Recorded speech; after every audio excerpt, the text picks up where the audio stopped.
متتبعي برنامج الأحد الرياضي، مرحبا بكم إلى هذا الملخص المطول لدربي الجنوب الشرقي، واحد من دربيات الجنوب الشرقي.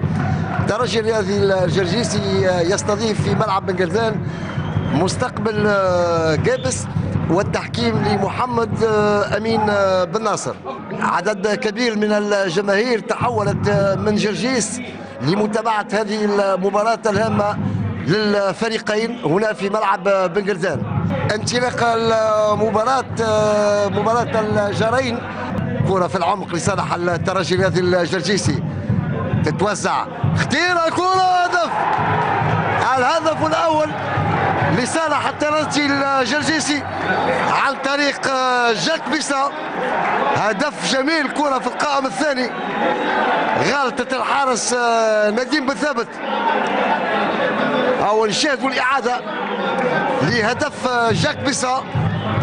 كرة كانت في القائم الثاني، وفرحة كبيرة لأحباء الترجي الرياضي الجرجيسي. هذه خلفة، ثم ديمبلي مرة أخرى، مخطئ التمريرة شاكر القاعي، مجدي المسراتي، حلوة ياسر، خطيرة العملية،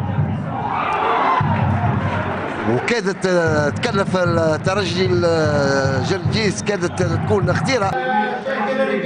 تتنفذ الكرة في القائم الأول، ثم تعود الكرة عن طريق ديمبلي، تسديدة وجانبية، تسديدة قوية، كرة مرت على يمين الحارس نديم بن ثابت.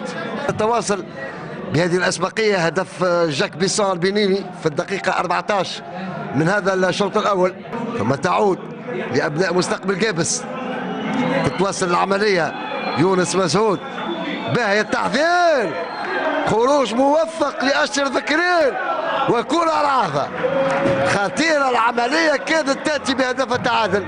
مجدي المسراتي يعمل تغطية على الكرة، تتقصروا وترجع لأبناء المستقبل جابس. سفيان القصيري سدد في دين أشرف بكرين، تسديدة قوية من سفيان القصيري.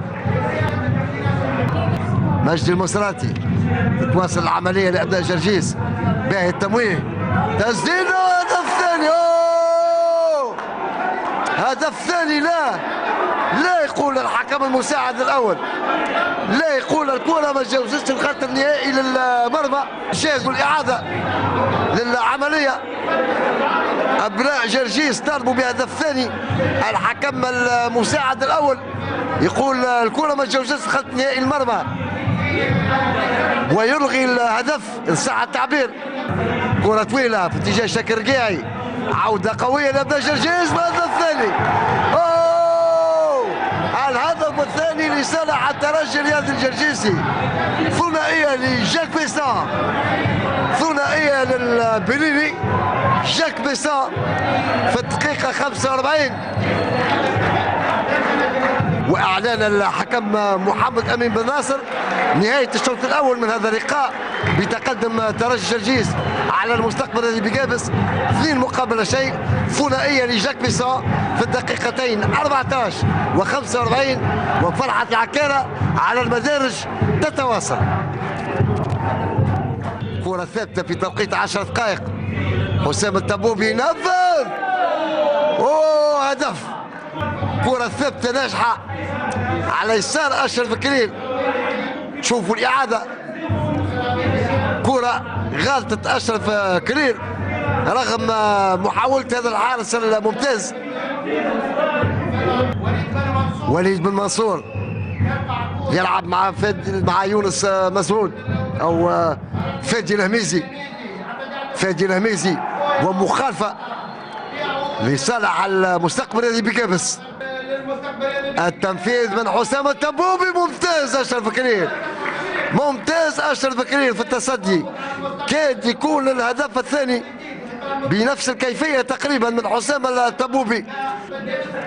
ترجع الكرة من طارق الشعبوني، مجدي المسراتي يعمل مراوغة أولى ثانية، تسديد، خطيرة العملية كانت لترجي جرجيس.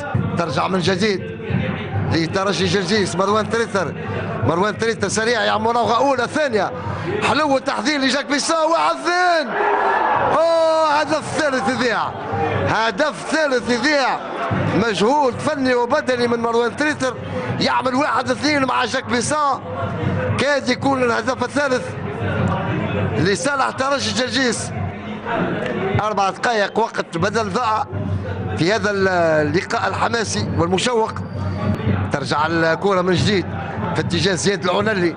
باش يعمل زياد العنري؟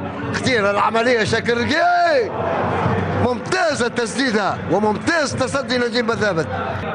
واعلان الحكم محمد امين بن ناصر نهايه مباراه الترجي الجرجيسي ومستقبل قابس بانتصار الترجي الجرجيسي 2-1 ثنائيه لجاك بيسان، وهدف تذييل الفارق كان لحسام التبوبي في الدقيقه 11 من الشوط الثاني. عملنا اللي تعمل كله معناها لي زون دو 3 لي ديكالاج. الحمد لله معناها الفريق عرف باش يحافظ على الانتصار نتاعو، من احسن الفرق في البطوله معناها في الشطر الثاني. احنا حضرنا مليح على المستوى الذهني على اساس انه الفريق يلزمه يعمل انتصار باش يدعم به مكانته في الترتيب، والحمد لله معناها المرة الخامسه ان شاء الله الفريق يوصل هكا. اليوم ما نجمو نسحقوا كالخساره، ما كناش في نهارنا.